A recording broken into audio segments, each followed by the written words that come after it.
नमस्कार दोस्तों, आप सभी लोगों का आपके अपने YouTube channel science with education पर बहुत बहुत स्वागत और अभिनंदन करता हूं। आशा करते हैं आप सभी लोग स्वस्थ होंगे, मस्त होंगे और अपनी तैयारी को बहुत अच्छी तरीके से कर रहे होंगे। तो पिछली क्लास में हम लोग पढ़े थे चंद्रमा के बारे में, जिसमें बहुत अच्छी तरीके से समझा था चंद्रमा के बारे में। आज की क्लास में हम लोग पढ़ेंगे ग्रहण के बारे में कि जो सूर्य ग्रहण और चंद्र ग्रहण होते हैं वो किन किन स्थिति में बनते हैं, तो क्या कैसे होता है, इनके बारे में हम लोग आज समझेंगे। तो बिना किसी देरी के हेडिंग डालिए ग्रहण।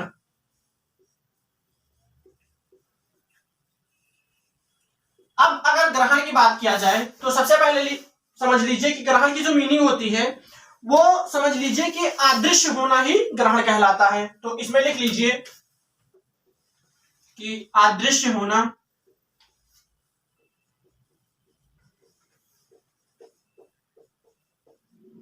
ग्रहण कहलाता है। अब यहां से समझिएगा कि जैसे कि आप सभी लोग जानते हैं कि जो चंद्रमा का प्रकाश और पृथ्वी का प्रकाश होता है वो सूर्य से मिलता है।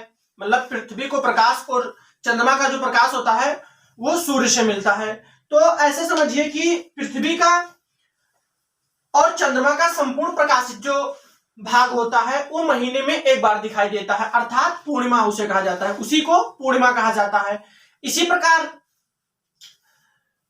पृथ्वी का और चंद्रमा का जो अप्रकाशित भाग होता है वो महीने में एक ही बार दिखाई देता है, इसे अमावस्या कहा जाता है। तो अब इसमें समझिए कि ग्रहण जो होता है वो अदृश्य होना ही ग्रहण कहलाता है। अब अगर बात किया जाए कि टोटल ग्रहण कितने होते हैं, मतलब कुल ग्रहण कितने होते हैं, तो इसमें नोट करिएगा कि कुल ग्रहण जो होते हैं वो 7 होते हैं। कुल ग्रहण की संख्या जो होती है वो 7 होती है।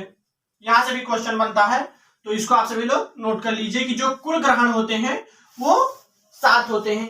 अब अगर इनके प्रकार की बात किया जाए कि ग्रहण जो होते हैं वो प्रायः 2 प्रकार के होते हैं, सूर्य ग्रहण और चंद्र ग्रहण।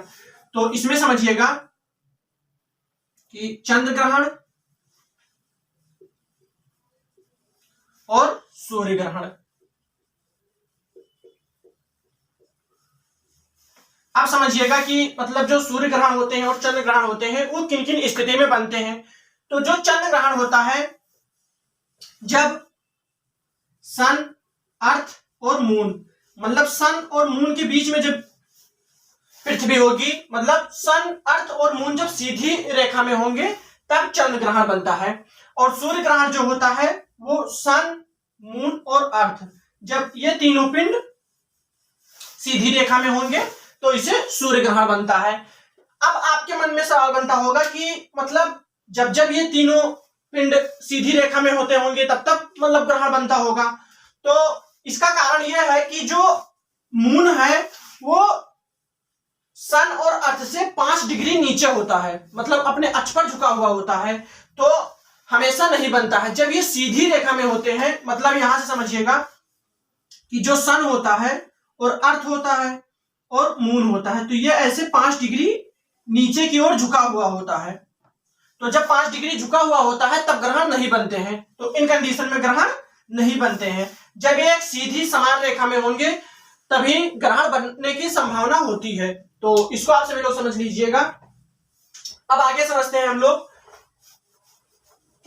एक बात यहां से और समझिएगा कि जो ये स्थिति होती है, मतलब सूर्य और अर्थ और मून की जब सीधे रेखा में होते हैं तो इन्हें युति वियुति कहा जाता है। इन कंडीशन को लिख लीजिए, इस कंडीशन को युति वियुति कहा जाता है। यहां से एग्जाम में क्वेश्चन आता है तो इसको बहुत जरूरी है नोट करना, इसको भी नोट कर लीजिएगा कि जो सन और अर्थ और मून मतलब जब सीधी रेखा में होंगे तो इन कंडीशन को युति वियुति कहा जाता है। अब अगर बात किया जाए कि जो सूर्य ग्रहण होते हैं तो सूर्य ग्रहण कब होगा, जब सन और मून और अर्थ सीधी रेखा में होंगे तो सूर्य ग्रहण बनेगा। और चंद्र ग्रहण जो होते हैं वो सन और अर्थ और मून जब एक सीधी रेखा में होंगे तभी चंद्र ग्रहण बनेगा, और इस कंडीशन को युति वियुति कहा जाता है। और एक बात और समझ लीजिए कि जब ये तीनों पिंड एक समांतर रेखा पर होंगे, मतलब सीधी रेखा में होंगे, तभी ग्रहण बनने की संभावना होती है। तो आशा करते हैं आप सभी लोग ग्रहण समझ गए होंगे। तो इस क्लास में बस इतना ही। अगली क्लास में हम लोग पढ़ेंगे उल्का के बारे में, उल्का या उल्का पिंड के बारे में, ये क्या होते हैं।